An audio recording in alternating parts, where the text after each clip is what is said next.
வணக்கம் நண்பர்களே, நான் உங்கள் நீலகிரியின் சமையல்காரன் ராகுல் கண்ணன். நம்ம இன்றைக்கி பார்க்க போகிற மெனு என்ன அப்படின்னா ரவா கேசரி. அதாவது நீங்கள் கல்யாண வீட்டில் நிறைய திருவிழாக்கள்லாம் நீங்கள் என்ன பண்ணியிருப்பீங்கன்னா கேசரி சாப்பிட்ருப்பீங்க. அதை கல்யாண ஸ்டைலில் நம்ம எப்படி பண்ணலாம் அப்படிங்கிறத நம்ம இன்றைக்கி இங்கே பார்க்க போகிறோம். இந்த ப்ராசஸ் வந்து கொஞ்சம் பெருசாக இருக்கும். இருந்தாலும் வந்து கொஞ்சம் பொறுமையாக ஸ்கிப் பண்ணாமல் பாருங்கள். இப்போ கல்யாண வீட்டு ரவா கேசரி எப்படி பண்ணுறதுங்கிறத நம்ம பார்க்கலாம்.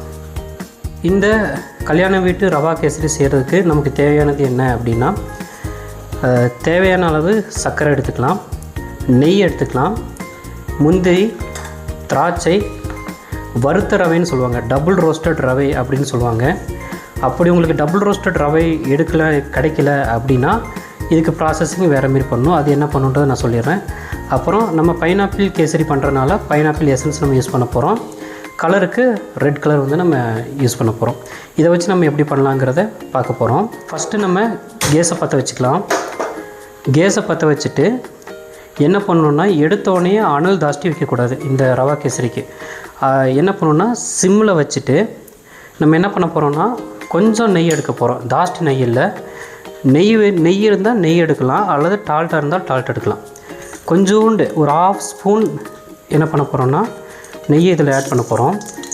நெய்யை ஆட் பண்ணிவிட்டு நமக்கு டபுள் ரோஸ்டட் ரவை இருந்துச்சுன்னா பிரச்சனை இல்லை. ஒருவேளை நமக்கு டபுள் ரோஸ்டட் ரவை கிடைக்கல அப்படின்னா நம்ம அந்த பச்சை ரவை எடுத்து என்ன பண்ணணும் அப்படின்னா, நம்ம தான் வறுத்து டபுள் ரோஸ்டட் ரவையாக மாற்றணும். இந்த வேலை தான் பெரிய வேலை. இது நம்ம என்ன பண்ண போகிறோம்னா, இந்த ரவையை அப்படியே கொட்டிட்டு இந்த கடாயில் வந்து இந்த ரவையை வந்து என்ன பண்ண போகிறோன்னா சிம்மிலேயே வறுக்க போகிறோம். எப்படி வறுக்க போகிறோம் அப்படின்னா, கொஞ்சம் கொஞ்சமாக இந்த சிம்மிலேயே இந்த ரவை வந்து கருப்பாகாமல் அடியில் அடி பிடிச்சிடாமல் நம்ம என்ன பண்ண போகிறோன்னா, கொஞ்சம் கொஞ்சமாக இப்படி கிண்டி கொடுத்து என்ன பண்ண போகிறோன்னா வணக்க போகிறோம். நான் முன்னாடியே சொன்ன மாரி ஃபஸ்ட்டு ஏன் டால்ட்டாக போட்டுட்டு அல்லது நெய் போட்டுட்டு இந்த ரவையை கொட்டி நம்ம இங்கே வறுக்கிறோம் அப்படிங்கிறத நம்ம முதல்ல தெரிஞ்சுக்கணும்.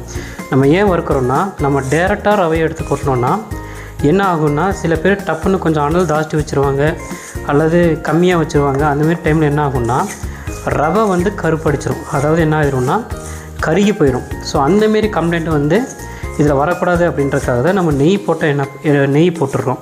அந்த நெய் என்ன பண்ணோம்னா, அது ஒரு லிக்விட் ஃபார்மாக கன்வெர்ட் ஆகி இந்த ரவையை வந்து கொஞ்சம் லைட்டாக ஒரு ஈரப்பதத்தில் வச்சுக்கும்.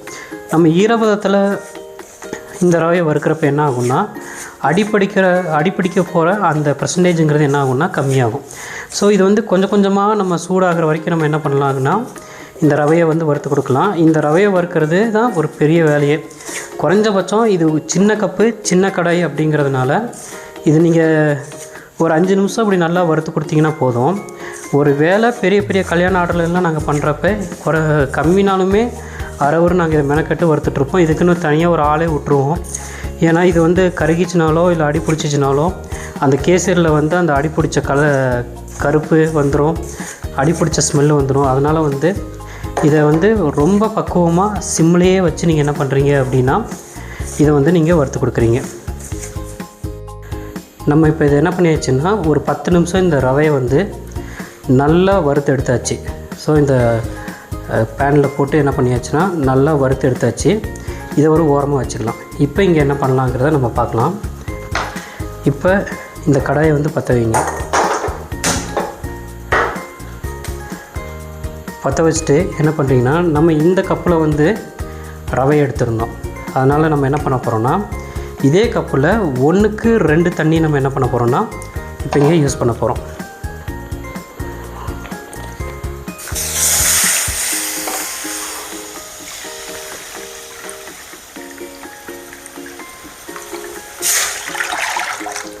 ஒன்று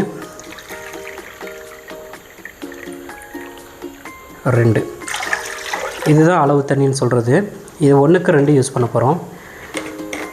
ஏன் 1க்கு சில மாஸ்டர்ஸில் என்ன பண்ணுவாங்கன்னா 1க்கு 3 யூஸ் பண்ணுவாங்க.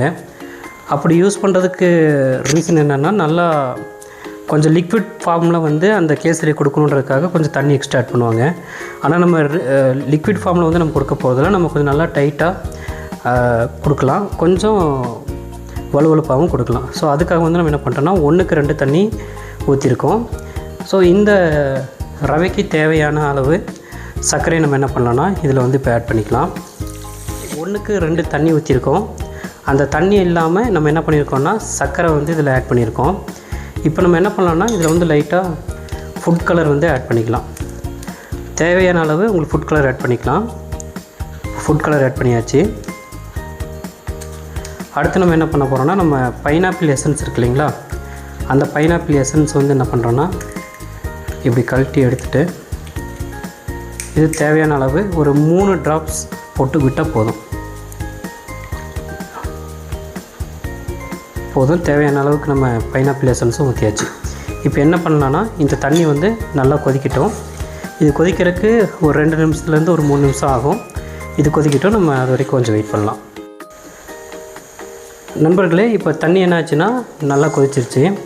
நான் முன்னமே சொன்ன மாரி வந்து என்ன பண்ணுறோன்னா 400 கிராம் ரவை இதில் எடுத்திருக்கோம். ஸோ 400 கிராம் ரவைக்கு நம்ம கப்பு கணக்கில் பார்த்தோன்னா ஒரு கப்புக்கு 2 கப்பு தண்ணி ஊற்றிருக்கோம்.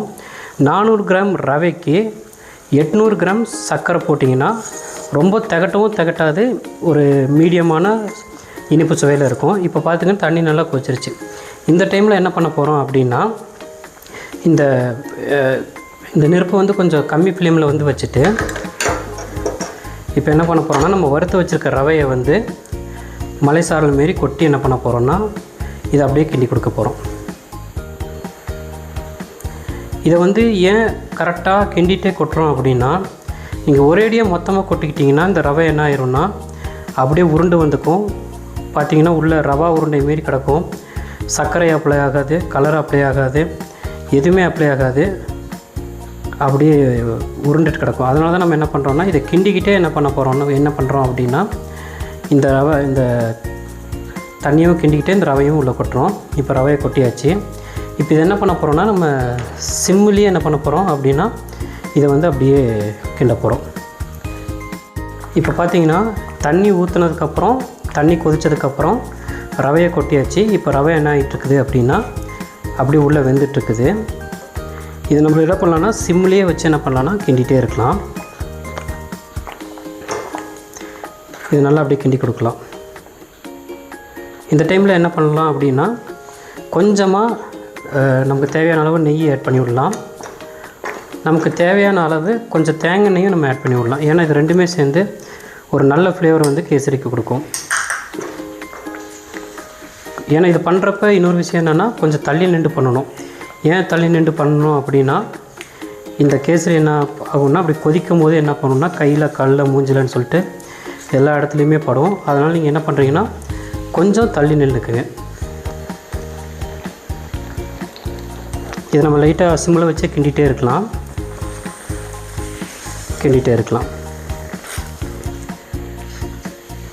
இது இப்போ எப்படி ஆச்சு அப்படின்னா தண்ணி நல்லா வத்திருச்சு. நம்ம என்ன பண்ணலாம்னா இதை அப்படியே கொஞ்சம் மட்டம் கடித்து வைக்கலாம். தண்ணி நல்லா வத்திருச்சு. இதை இப்படி அப்படியே இருக்கட்டும். இப்போ நம்ம இதுக்கு என்ன பண்ணலான்னா முந்திரி திராட்சையை வந்து நெய்யில் போட்டு வணக்கி இது மேலே தாளித்து கொட்டி மறுபடியும் ஒரு கிண்டலாம். இப்போ ஒரு பேனில் என்ன பண்ணிட்டோன்னா நெய் ஊற்றிட்டோம். நெய்க்கு அடுத்து முந்திரி லைட்டாக நமக்கு தேவையான அளவு முந்திரி நிறைய வேணும்னா நிறைய போட்டுக்கலாம், கம்மியாக வேணும்னா கம்மியாக போட்டுக்கலாம். முந்திரி லைட்டாக வணங்கட்டும். ஜாஸ்தி கறிகிடக்கூடாது. அதனால் இதையுமே நீங்கள் எதுவும் வைக்கணும்னா சிம்மில் தான் வைக்கணும். ஸோ சிம்மில் வச்சு என்ன பண்ணுறீங்கன்னா அப்படியே சிம்மில் வைங்க. முந்திரி நல்லா வணங்கட்டும். அப்புறம் அதுக்கு பின்னாடியே திராட்சையும் நீங்கள் என்ன பண்ணுறீங்கன்னா அப்படியே போடுறீங்க. இப்போ திராட்சையும் அப்படியே வந்துருச்சு. இப்போ இந்த திராட்சை வந்து கொஞ்சம் பெருசாக ஆகிறப்பவே நம்ம என்ன பண்ணிக்கணும்னா கேஸ் ஆஃப் பண்ணிவிட்டு இதை வந்து நம்ம என்ன பண்ணலாம்னா இந்த கேசரி நம்ம ஆல்ரெடி பண்ணி வச்சுருக்கோம் இல்லைங்களா, அது மேலே அப்படியே ஊற்றி விட்றோம்.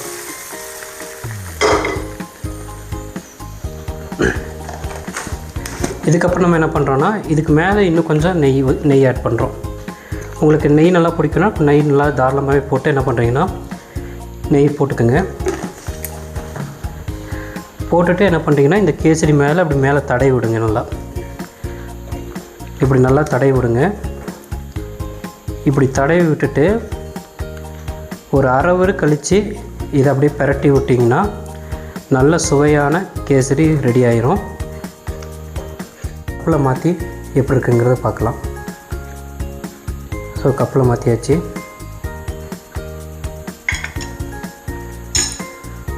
சுவையான கல்யாண வீட்டு கேசரி தயாராகிருச்சு. இதை நீங்கள் நல்லா ஆற விட்டு சாப்பிட்டிங்கன்னா சாப்பிட்றதுக்கு நல்லா சுவையாக இருக்கும். நண்பர்களே, நம்ம இன்றைக்கி ரவா கேசரி எப்படி பண்ணுறதுங்கிறத பார்த்தோம். அடுத்த காணொளியில் வேறு மெனுவோடு நம்ம சந்திப்போம். அதுவரை உங்களிடமிருந்து விடைபெறுவது நான் உங்கள் நீலகிரி சமையல்காரன் ராகுல் கண்ணன்.